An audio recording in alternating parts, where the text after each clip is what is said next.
Hello friends, you are welcome to another episode. My name is Kwesi.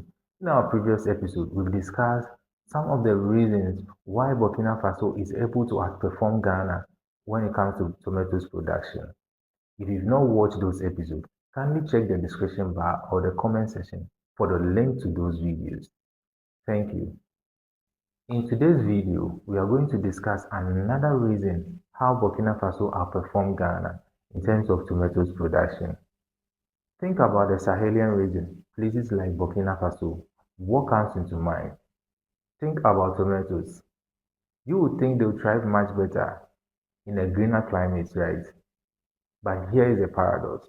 Ghana imports tomatoes worth 400 million every year from a country sitting in the dry Sahel.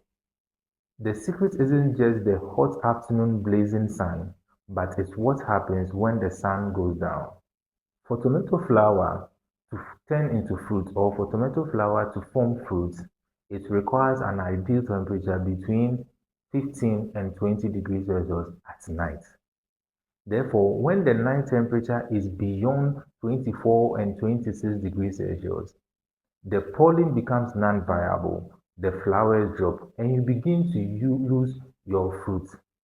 When you go to a place like Burkina Faso, which sits in the dry Sahel, their night temperature always gives these ideal temperatures.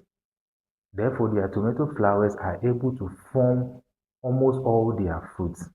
That is why they are able to outperform Ghana because Ghana, most of our tomatoes production now is being grown in humid areas which have night temperature above the ideal night temperature for tomato flowers to form.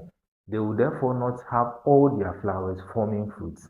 Therefore, if you begin to think why Burkina Faso outperform Ghana, don't only think about their daytime temperature, which is always harsh, but their night temperature, what does the magic.